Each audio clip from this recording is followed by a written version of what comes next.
کرامن کاتبین کا کیا کام تھا؟ نیکیاں لکھنا، برائیاں لکھنا، مگر ان کا بھی ایک معاملہ ہے، جب آپ انتقال کریں گے نا دنیا سے، کبھی ذہن میں سوال آیا کہ ٹھیک ہے ہر انسان کے ساتھ دو فرشتے ہیں، سب کو پتہ یہ بات، ہر انسان کے ساتھ دو فرشتے ہیں، آپ نے کہا اللہ، ایک نے لکھ لیا، آپ نے کسی کو گالی دیا، اس نے بھی لکھ لیا، جب آپ کا انتقال ہو جاتا ہے تو فرشتے جاتے کہاں ہیں؟ کہاں جاتے ہیں؟ حدیث شریف میں ہے جب بندہ مومن کا انتقال ہو جاتا ہے تو وہ فرشتے اب اللہ سے عرض کرتے ہیں کہ اللہ ہمیں حکم دے کہ ہم آسمانوں میں آئیں۔ اللہ فرماتا ہے کہ میرے فرشتوں، میرا آسمان میرے فرشتوں سے بھرا ہوا ہے۔ پھر وہ فرشتے عرض کرتے ہیں اللہ حکم دے دے تو ہم زمین میں چلے جائیں، تو اللہ فرماتا ہے کہ میری زمین میرے مخلوق سے بھری ہے۔ تب وہ فرشتے کہتے ہیں اللہ ہم جائیں کہاں؟ کہاں جائیں؟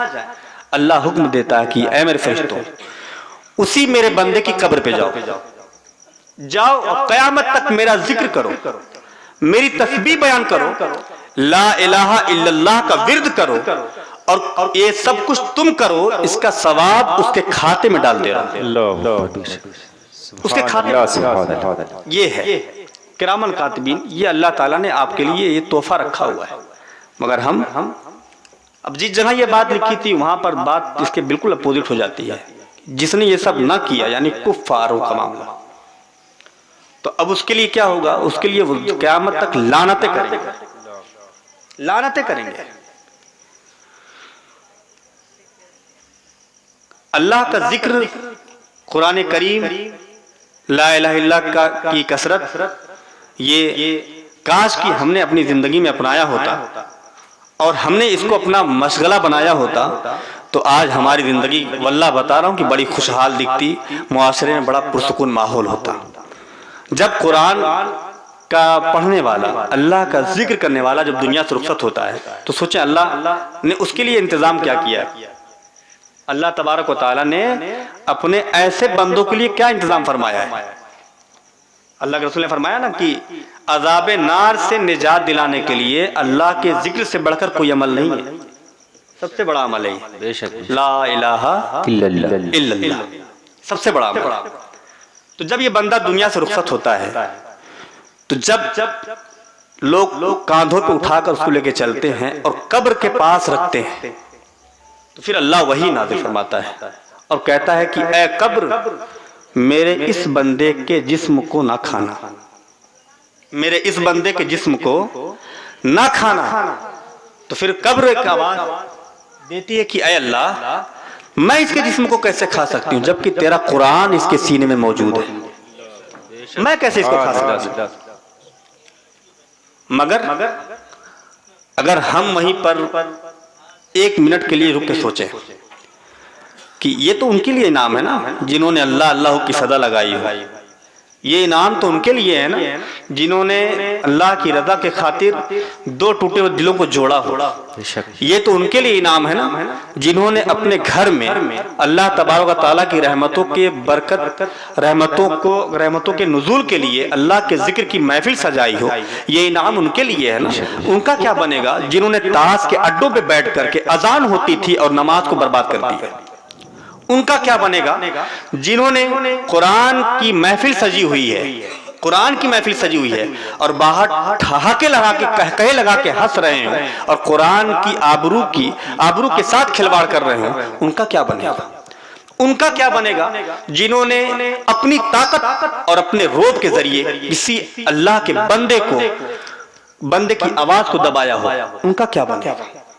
میں نے بتایا نا کہ ذرہ برابر، ذرہ بہت چھوٹی چیز کو کہتے ہیں، انگلیوں میں سماتا نہیں، ذرہ برابر بھی جس نے برائی کیا نا وہ بچے گا نہیں۔ اس چیز سے آپ سوچ لیں میرے دوست حضرات اور بھی دیگر لوگ، میں اس بات سے بہت احتیاط میں رہتا ہوں کہ پہلے کی تنہائیاں پاک ہوتی تھی، پہلے کی تنہائیاں پاک ہوتی تھیں تو تنہائیوں میں لطف آتا تھا، مگر میں اب سوچ رہا ہوں کہ اب کی تنہائیاں ناپاک ہوتی ہیں، زیادہ تر تنہائیوں سے اب بچنا چاہیے، کوئی اچھا دوست ڈھونڈنا چاہیے۔ جو آپ کو آخرت کی یاد دلائے، جو آپ کو آخرت کی طرف موڑ کے لے جائے۔ بہت سے نمازی، بہت سے ذاکرین، بہت سے ایسے افراد ہیں جو نماز بھی پڑھنا چاہتے ہیں، اللہ کا ذکر بھی کرنا چاہتے ہیں، مگر ان کی دوستیاں ایسے خطرناکوں سے ہے کہ وہ آتے ہیں اور انہیں نماز کے موقع پر اٹھا کے لے چلے جاتے ہیں۔ تو میاں کم سے کم اتنا تو حساب سمجھو کہ اس کا معاملہ تو آپ دے نہیں سکتے، اپنا معاملہ دے نہیں سکتے اللہ کی بارگاہ میں حساب، اس کا کہاں سے دو گے؟ گناہ کر رہے ہیں تو یہ گناہ کا تعلق میرا اپنا ہے، میں اللہ سے معافی مانگوں گا، اللہ مجھے معاف کر دے گا۔ اگر میں کسی کے گناہ کے چھڑوانے کا ذریعہ بن جاؤں، گناہ کروانے کا ذریعہ بن جاؤں، تو پھر اس کا حساب کون دے گا؟ یہ ایک دم مطلب کوئی سوچ ہی نہیں رہا ہے کہ ہم کر کیا رہے ہیں، ہم سے ہو کیا رہا ہے۔ ایک بندہ ہے، کیا بیوقوفی کا ماحول ہے، ایک فون لگاتا ہے، گھنٹی وہاں بج رہی ہے، گانا یہاں بج رہا ہے، گھنٹی وہاں بج رہی ہے، گانا یہاں بج رہا ہے، اس سے کیا مزہ مل رہا ہے؟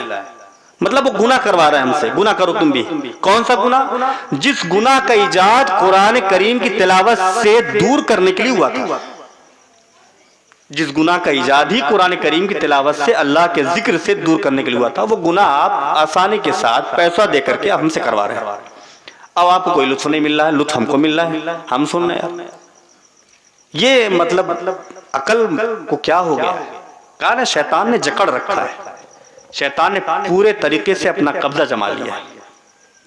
تو یہ اللہ کے ذکر کی یہ جو باتیں ہیں کہ اگر ہم اللہ کا ذکر اگر کرنے لگ جائیں اور اپنے گھروں میں، اپنے دوستوں میں، اپنے احباب میں اس چیز کا ماحول بنانے لگ جائیں اور کوشش کریں، تو یہ بہت مشکل کام بھی نہیں ہے، بہت مشکل کام نہیں ہے۔ جب کوئی بندہ اللہ تبارک و تعالیٰ کی دین کی دعوت دیتا ہے نا، تو اللہ تبارک و تعالیٰ کی رحمتوں کا نزول ہونے لگتا ہے۔ بے شک بہت سے بندے اور بندیاں ایسے ہیں جو اس چیز کے ذریعے بہت سے لوگوں نے توبہ بھی کی ہے، بہت سے لوگوں نے اپنی زندگی کو ان غلاظت سے اٹھا کر کے اللہ تبارک و تعالیٰ میں، اللہ تبارک و تعالیٰ کی بارگاہ میں لا کے رکھا ہے۔ اللہ تبارک و تعالیٰ ایسے نوجوان پر اپنے فرشتوں کے سامنے فخر فرماتا ہے، ایسے نوجوان پر جس نوجوان نے اپنی حسن و جمال کو، یہ لفظ کیوں استعمال ہو رہا ہے وہاں پہ؟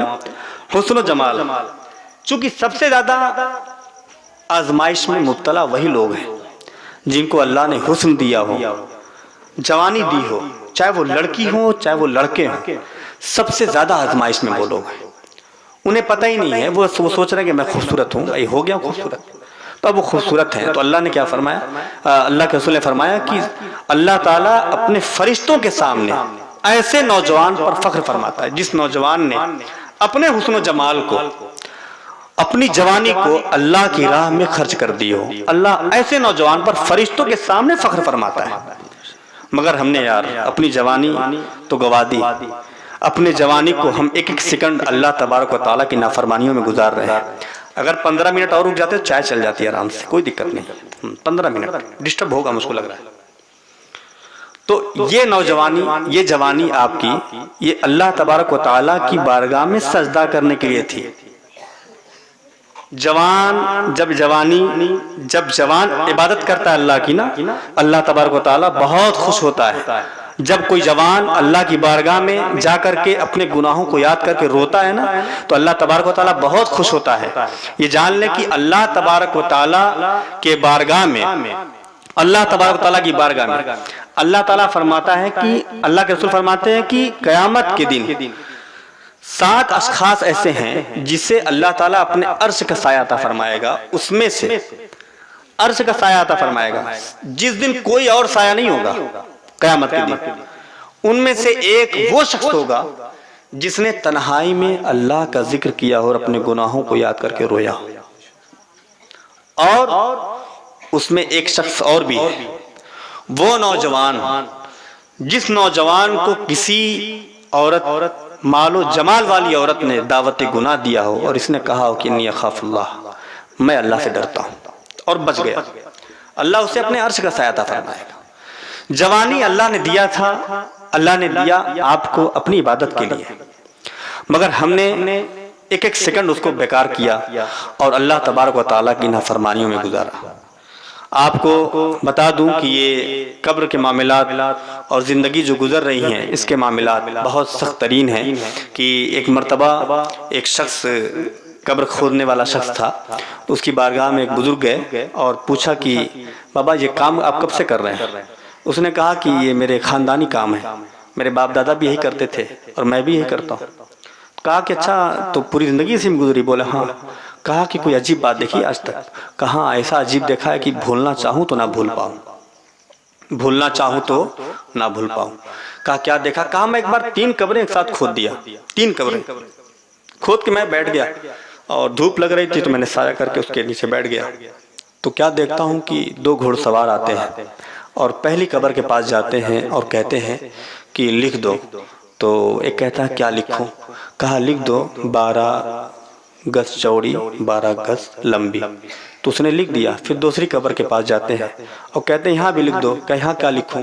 کہا لکھ دو جہاں تک نگاہ پہنچتی ہے وہاں تک چوڑی، تو لکھ دیا۔ تیسری پہ پہنچتے ہیں تو تیسری پہ پہنچنے کے بعد کہا کہ یہاں پہ لکھ دو، تو پوچھا کہ یہاں پہ کیا لکھوں؟ کہا یہاں پہ لکھ دو کہ انگوٹھے اور شہادت کی انگلی کے درمیان جتنے فاصلے ہوتے ہیں اتنی چوڑی۔ مطلب یہ دیکھ رہے ہیں آپ، اس میں کوئی جسم سما سکتا ہے؟ تو کہا کہ میں یہ دیکھ کر کے وہ دونوں تو چلے گئے گھوڑ سوار، میں حیرت میں پڑا یا اللہ ان میں آتا کون کون ہے؟ تو پہلا جنازہ آیا تو نہایت کمزور بھیڑ، 5-6 لوگ 7 لوگ تھے اس جنازے میں۔ جب جنازہ قریب آیا تو میں پوچھا کون ہے؟ کہا علاقے کے سب سے غریب آدمی، سب سے غریب ہیں۔ سوچیں قبر کے معاملات، حشر کے معاملات، یہ آپ کی سوچ سے بالکل الٹے ہوں گے۔ ہم تو آج یہ وائٹ کپڑے اور وائٹ ٹوپیاں وائٹ پاجامہ پہن کے ہم سوچتے ہیں نا کہ ہم تو بہت اچھے لوگ ہیں، سماج کے 2-4 لوگ آپ کو دیکھ کے کھڑے ہو جاتے ہیں تو آپ کو لگتا ہے کہ ہم معزز لوگ ہیں۔ میرے یہاں اللہ کی بارگاہ میں کس کا کیا مقام ہے کوئی نہیں جانتا، اس لیے ہر کسی کی عزت کرو، ہر کسی کی عزت کرو۔ تو کہا کہ علاقے کے سب سے غریب آدمی ہے۔ کہا اچھا؟ کہا کہ اتنے غریب ہیں کہ ان کے جنازے میں کسی امیر نے شرکت ہی نہیں کی، کسی امیر نے شرکت نہیں کی۔ کہا جب اتنے غریب ہیں تو میں قبر کھودنے کے پیسے بھی نہیں لوں گا، ان کو ایسے ہی دفن کر دوں۔ جب وہ تو راز جان چکا تھا کیا معاملہ ہے، کس میں دفن کیا؟ 12 گز چوڑی 12 گز لمبی، اس میں دفن کر دیا۔ دوسرا جنازہ آیا جس میں یہ حکم تھا کہ جہاں تک نگاہ پہنچتی ہے وہاں تک چوڑی، تو اس میں جب وہ جنازہ آیا نا تو اس میں صرف 4 لوگ تھے، صرف 4 لوگ اس کو اٹھائے ہوئے تھے۔ یہ بھی گیا بندہ، کہا یہ کون ہے؟ کہا یہ تو ہمیں بھی نہیں معلوم کون ہے، مسافر تھے انتقال ہو گیا، بس ہم لے چلے آئے ہیں۔ چہرہ بڑا نورانی تھا۔ کہا جب مسافر ہیں تو ان کو بھی ایسے ہی دفن کر دو، دفن ہو گئے۔ اب وہ جنازہ آیا کون سا؟ دیکھیں معاملات محشر یہ انسان کی سوچ سے بہت دور کی بات ہے، اس لیے وقت رہتے ہو دوستو یہ توبہ کر لو یار، اپنے معاملات اچھے کر لو۔ اللہ کی بارگاہ میں کیا ہونے والا ہے کسی کو کچھ نہیں معلوم، بس اللہ سے اچھا گمان رکھو، نیکیاں کرتے رہو، اللہ کا ذکر کرتے رہو تو اللہ تعالیٰ بخش دے گا آپ کو۔ تو پھر وہ جب جنازہ آیا نا تو کثیر تعداد میں مجمع، بتاتے ہیں کہ اس علاقے کے اب کہہ لیں اس زبان میں منتری سنتری ودھائک جتنے تھے سب کے سب شریک ہو گئے، کاندھے سے کاندھے بدلے جا رہے ہیں، بہت بڑا مجمع تھا۔ جنازہ قریب آتا گیا، کہا میں حیران پریشان، جگہ کتنی ہے؟ اتنی ہے۔ کہا کہ جب جنازہ قریب آیا نا میں گیا، پوچھا کون ہے؟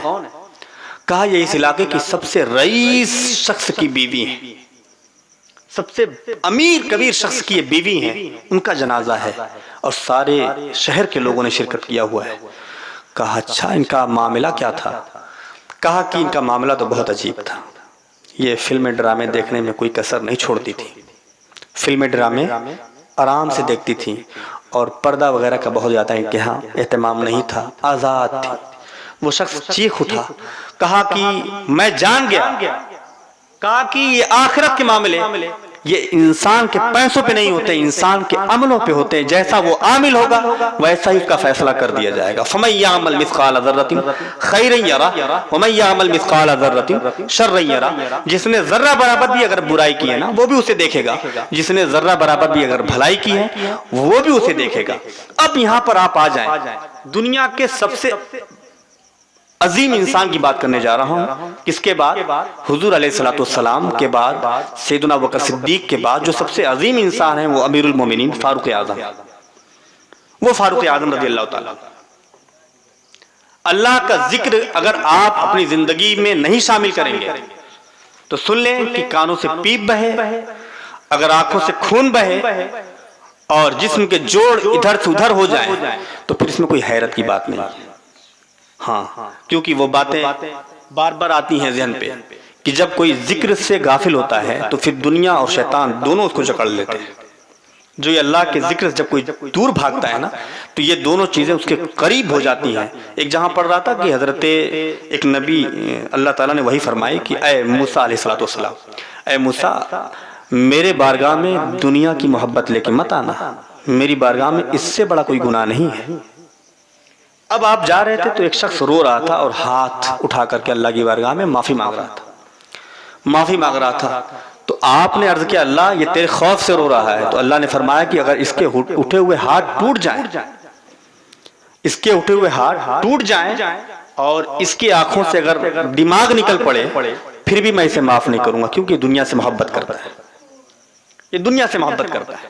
تو دنیا میں رہنے کا جو اصول دیا تھا نا اللہ کے رسول علیہ السلام نے اور ہمارے صحابہ کرام نے جو اصول دیا تھا دنیا میں رہنے کا، وہ یہ تھا کہ ناؤ جس طرح پانی پہ چلتی ہے اس طرح دنیا میں رہو۔ ناؤ پانی پہ ہے تو چلے گی، اگر پانی ناؤ میں آ جائے گا تو ناؤ ڈوب جائے گی نا، وہی حال تھا۔ اگر ہم دنیا پہ ہیں تو قائم رہیں گے اور دنیا ہمارے میں آ جائے تو ہم برباد ہو جائیں گے۔ اب سوچیں کہ اتنی بڑی بڑی شخصیتیں، ہمارا حساب کتاب، ہمارے معاملات اب کیا ہے، اس سے اندازہ آپ لگا لیں ہم کیا ہیں وہ کیا تھے۔ سیدنا فاروق اعظم رضی اللہ تعالیٰ عنہ کی بات، حضرت عباس بن عبد المطلب رضی اللہ تعالیٰ عنہ، ان کو دوست تھے، انہوں نے فرمایا کہ میں امیر المومنین کے انتقال کے بعد 1 سال تک خواب میں زیارت کا متمنی تھا، چاہتا تھا کہ ان کی زیارت ہو جائے۔ 1 سال تک میں خواب کے لیے دعا کیا کہ اللہ امیر المومنین کی زیارت کرا دے، امیر المومنین کی زیارت کرا دے۔ کس کی بات ہو رہی ہے؟ یہ دنیا کے دو حضور کے بعد، حضرت ابوبکر صدیق کے بعد سب سے عظیم انسان کی بات کر رہا ہوں، جس کے بارے میں حضور نے کہا کہ میرے عمر کو دیکھ کے شیطان بھاگتا ہے، جس کے بارے میں حضور نے کہا کہ میرے بعد کوئی نبی ہوتا تو عمر ہوتے، جس کی حکومت 22 لاکھ مربع میل کے حاکم حکومت کرنے والے شخص کی بات کر رہا ہوں۔ انہوں نے کہا کہ اللہ مجھے امیر المومنین کی زیارت کرا دے۔ زیارت 1 سال کے بعد ہو گئی۔ جب زیارت ہوئی ہے تو پھر دیکھا پسینہ پوچھ رہے ہیں، پوچھا ہے امیر المومنین اللہ نے آپ کے ساتھ کیا معاملہ فرمایا؟ کہا کہ ابھی حساب سے فارغ ہوا ہوں۔ 1 سال کے بعد کیا فرماتے ہیں؟ ابھی حساب کتاب سے فارغ ہوا ہوں، اگر میرا رب کریم نہ ہوتا نا تو میری خلافت مجھے لے ڈوبتی۔ آج تو یار ہم زمینیں ہڑپ لیتے ہیں نا، اللہ الصمد، زمینیں ہڑپ لیتے ہیں۔ حدیث شریف میں تھا کہ کسی نے اگر کسی کی 1 بالشت زمین اگر قبضہ کیا، 1 بالشت ظلمن، قیامت کے دن اللہ تعالیٰ اسے 7 زمینوں کا طوق اس کے گلے میں ڈال دے گا۔ کہاں ہیں ہم؟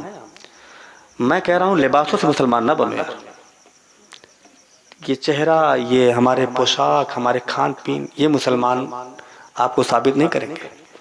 یہ دل میں کیا رکھے ہو، آپ کے معاملات پڑوسی کے ساتھ تعلق کیا ہے، اس کا بڑا سخت حساب ہو جائے۔ کہا کیا کہ اللہ کریم نہ ہوتا نا تو میری خلافت مجھے لے ڈوبتی۔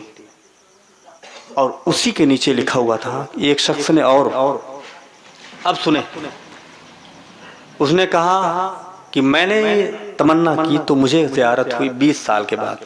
کتنی سال بعد؟ 20 سال کے بعد۔ تو دیکھا وہی معاملہ، پسینہ پوچھ رہے ہیں۔ کہا امیر المومنین کیا معاملہ فرمایا اللہ نے؟ کہا ابھی حساب سے فارغ ہوا ہوں، میرا رب کریم نہ ہوتا تو میں ہلاک ہو گیا ہوتا، برباد ہو گیا ہوتا۔ کون کہہ رہا ہے یہ؟ جن کے متعلق حضور نے کہا تھا کہ اے عائشہ، یہ آسمان میں جتنے تارے ہیں نا، عمر کی نیکیاں اتنی ہیں، اس کی بات کر رہا ہوں۔ آپ کے پاس کیا ہے؟ ہم کہاں وہ کہاں؟ ہمارے پاس تو یار نماز بھی نہیں ہے نا، ہمارے پاس گانے اور میوزک کے غلیظ گناہ ہمارے نامہ اعمال میں اکٹھا ہیں۔ قرآن کریم سے دوری کر کے ہم نے اپنی ہیئر اسٹائل کو یار یہودیوں والا بنا لیا۔ مسلمان کب لگے ہم؟ ہمارے بالوں کی اسٹائل تک اللہ اس کے رسول کے پسند کے مطابق نہیں رہے، ہمارے لباس اور پوشاک بھی اللہ اس کے رسول کے پسند کے مطابق نہ رہے۔ جن کے اڈوں کو طوائف کا اڈا کہا جاتا تھا، ان کو ہم نے اپنے ماڈل بنا لیا، ان کی زندگی کو ہم نے اپنا ماڈل بنایا، اور پھر کہتے تھے کہ ہم مسلمان، اور پھر کہتے تھے کہ ہم ستائے جا رہے ہیں، پریشان ہیں۔ میاں کہنے کا کوئی حق نہیں ہے، اپنے اعمال کو دیکھو پہلے۔ ہاں، زندگی میں کیا مطلب بنا آپ بتائیے، کس نے کیا کیا ہے، خود اپنے دل سے پوچھے نا ایک بار۔ ہاں، رات کا محاسبہ کرے، اگر ایک دن کا ایک گناہ اگر آپ کے حصے کا رکھیں، ایک وقت کی نماز اگر چھوڑا آپ نے، قرآن کریم میں ہے من جاء بالحسنہ فلہ عشر امثالہا، مفہوم ہے اس کا کہ جس نے ایک نیکی کی اس کو 10، اللہ تعالیٰ اس کا 10 گنا اس کو اجر دے گا، یہ اس کا مفہوم ہے۔ مگر بزرگان دین، یہ ہمارے لیے خوشی کی بات ہے نا، مگر بزرگان دین جب اس کو سنتے تھے تو روتے تھے، کیوں؟ کہا اس میں ہے من جاء بالحسنہ، جو ایک نیکی لائے گا، جو ایک نیکی لائے گا اس کو 10 ملے گا۔ مگر یہاں کیا ہوا، جب آپ دنیا سے رخصت ہو کے جائیں گے، نیکی لے کے جائیں گے، تب نہ اللہ 10 دے گا۔ مگر آپ کیے کیا، نماز پڑھ کے نکلے غیبت کر ڈالی، نماز پڑھ کے نکلے کسی کا مذاق اڑا ڈالا، نماز پڑھ کے نکلے کسی کے گھر کی غیرت، میں حیا کا لفظ استعمال کر رہا ہوں، اس کو ایک بار میں عیاں کر دے رہا ہوں، کسی کی بہن جا رہی ہے، آپ نے اس کو تک کر کے اپنی پوری نماز کا جو نور حاصل ہوا تھا اس کو آپ نے جلا کر خاک کر دیا نا، بچایا کہاں؟ یہ تو اس کے لیے تھا نا کہ جس نے اپنی نیکیوں کو بچا لیا، جس نے اپنے اعمال کو بچا لیا اور بچا کر قبر میں اتر جائے، اس کے لیے تھا نا ایک کے بدلے 10۔ مگر ہم کہاں بچائے، ہم نے تو صرف برباد کیا۔ اگر کبھی، اب یہ محفل ہے، یہ اللہ کے ذکر کی محفل ہے، فرشتوں نے اس کو ڈھانپ رکھا ہوا ہے، یہ یقین ہے، کیوں روایت تو ثابت ہے، فرشتوں نے اس کو ڈھانپ رکھا ہوا ہے، یہ اللہ کے ذکر کی محفل ہے۔ اب اس کو کیسے بچایا جائے گا بتائیں، کیسے؟ فجر جا کے چھوڑ دیں گے بچ جائے گی؟ نہیں بچے گی، سب کچھ برباد ہو جائے گا۔ اس کو کیسے بچایا جائے گا؟ کسی کے ساتھ گلچھرے اڑا لیں، نیکیاں بچ جائیں گی؟ نہیں بچ سکتی۔ حسن و جمال اللہ نے آپ کو دیا، اللہ تبارک و تعالیٰ نے آپ کو طاقت اور توانائی عطا فرمائی، تو اس کا استعمال کیسے کرنا تھا یہ آپ نے کیوں نہیں جانا؟ آپ نے کیوں نہیں سوچا؟ آپ یہ کیوں سوچتے ہیں کہ میں بہت خوبصورت ہوں، میرے پیچھے اتنے لوگ پڑے ہوئے ہیں؟ یہ فخر کی بات ہے یار، قیامت میں کیوں نہیں آتی؟ الہی ماجرا کیا ہے؟ فخریہ بیان کر رہے ہیں میرے اتنے فالوور ہیں، معاذ اللہ، استغفر اللہ۔ ہاں، کسی نے کہا تھا کہ شیر کے پیچھے چلے جانا، وہ جان لے گا، کسی غیر محرم کے پیچھے نہ جانا ورنہ تمہارا ایمان تباہ کر دے گی۔ اور آپ فخر سے بیان کیا جا رہا ہے میری اتنی گرل فرینڈ ہے، یہ معاشرے میں ہم جی رہے ہیں، نوجوان ہیں، ہم بھی نوجوان ہیں۔ اللہ، میں پھر وہی بات کہہ رہا ہوں، میرے لیے بھی دعا کرنا، اللہ مجھے بھی محفوظ رکھے اس چیزوں سے۔ ماضی کے جو گناہ تھے ہم نے توبہ کیا ہے، اللہ ہم کو معاف کر دے، ورنہ اگر پکڑ ہو گئی نا تو کوئی بچے گا نہیں، بہت بھیانک انجام ہو جائے گا۔ تو زندگی کے ایک ایک سیکنڈ جو ہمارے گزر رہے ہیں، یہ ناخن میں جتنے گرد و غبار جمع ہے نا، اتنا بھی بھروسہ نہیں ہے کہ ہماری موت کب آئے گی، اتنا بھی بھروسہ نہیں۔ میں بار بار ایک واقعہ بیان کرتا ہوں، وہ میرے ساتھ ہوا تھا کہ رات کا کھانا جو لڑکا میرے ساتھ لگاتا تھا، وہ کھانا روزانہ، وہ لڑکا بہت خوبصورت تھا، بالکل گورا چٹا لڑکا تھا اور ہسمکھ لڑکا تھا، روزانہ رات میں میرے ساتھ رہتا، کھانا میرا وہی لگاتا تھا۔ تو کھانا لگا کر میں اس سے بیٹھے رہتا تھا، تو وہ نیچے بیٹھ کر کے موبائل چلاتا اور گانے میوزک وغیرہ چلاتا تھا۔ میں اس کو بولتا تھا کہ یار آخرت کی فکر کر، یہ سب کیوں کرتے ہو تم، چھوڑ دو، تو ہنستا تھا وہ۔ ابھی مجھے کیا معلوم کیا ہونے والا ہے، میں یہ سب بول کر چلا گیا۔ میں صبح کو فجر سے پہلے اس کا انتقال ہو گیا۔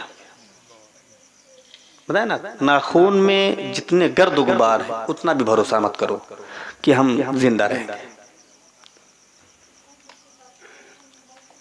یہ سب بات، میری والدہ کا انتقال بھی ایسے ہی ہوا، ہم نے گاڑی بٹھایا وہ چلی گئی، آدھا گھنٹہ نہیں گزرا گاڑی سے گری، انتقال ہو گیا۔ کس نے کب جانا کسی کو بھروسہ نہیں۔ اور ایک بات ذہن نشی کر لیں، میں نے بات بتائی نا کہ یہ ایمان پہ دنیا سے چلا جانا یہ بہت بڑی سعادت ہے، بہت بڑی سعادت ہے۔ کاش یہ پوری زندگی رو رو کے دعا مانگو اللہ سے، رو رو کے دعا مانگو۔ کیوں مانگو؟ کیوں مانگو؟ ہم پھر وہی بات کرنے جا رہے ہیں کہ خانہ کعبہ کا غلاف پکڑ کے ایک شخص تھے، وہ رو رہے تھے، بچے تھوڑا سا رو رہے تھے، گڑ گڑا رہے تھے اور کہہ رہے تھے اللہ مجھے دنیا سے مسلمان رخصت کرنا. نوجوانوں سن لینا ایک بات بہت اہم ہے, اللہ مجھے دنیا سے مسلمان رخصت کرنا. ایک بزرگ تھے وہاں پہ جا رہے تھے, تو جاتے جاتے سنا, کہا بھائی تو خانہ کعبہ میں یہی دعا کیوں کر رہے؟ کہا میں یہ نہ مانگوں تو پھر کیا مانگوں اللہ سے؟ کہا ہوا کیا ہے؟ کہا میرے 2 بھائی تھے, 2 بھائی تھے, اور ایک بھائی نے 60 سال اور ایک بھائی نے 40 سال حرم میں اذان دیا ہے. کہاں دیا ہے؟ حرم میں. تو ظاہر کہ جو اذان دیا ہوگا وہ نماز بھی پڑھا ہوگا, باجماعت پڑھا ہوگا, مگر جب دونوں کا انتقال ہوا ہے نا, کفر پر ہوا ہے, دنیا سے ایمان برباد کر کے چلے گئے دونوں انتقال کے ٹائم میں. کیوں؟ اب وہ بزرگ فرماتے ہیں کہ میں نے اس سے پوچھا کہ تیرے بھائیوں کا گناہ کیا تھا؟ معلوم کیا کہتے ہیں؟ کہا وہ لڑکیوں کو غور سے دیکھا کرتے تھے. یہ گناہ کتنا % ہمارے نوجوانوں میں ہے؟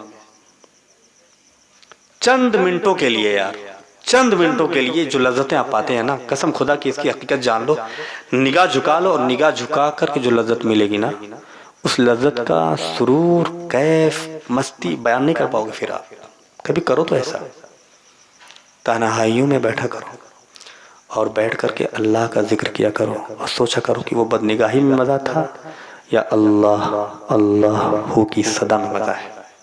سمجھ میں آئے گی بات؟ بڑے بڑے بزرگوں کی باتیں ہیں, کون کس کا کیا انجام ہوگا یہ ہمیں کچھ نہیں معلوم ہے. اس لیے اپنی آخرت کی فکر کریں, اپنے بچوں کی فکر کریں یار. تھوڑا سا ہمارا بچہ اگر رو دیتا ہے تو ہم اس کو ٹافی کے ذریعے, لالی پاپ کے ذریعے اور دیگر کئی اشیاء ہیں جو دکانوں میں ملتی ہیں, چپ کرانے کی کوشش کرتے ہیں نا, مگر اپنے ہاتھوں سے اپنے بچوں کو جہنم کی راہ پہ کیوں لگائے ہوئے؟ یہ والدین بھی سوچنا چاہیے اس کو. ہم اپنے کردار سے اپنے بچوں کو جہنم کی راہ پہ کیوں گامزن کر رہے ہیں؟ کیوں نہیں سوچتے کہ ہمارا بچہ اگر جہنم کی وادیوں میں چلا گیا تو کیا بنے گا؟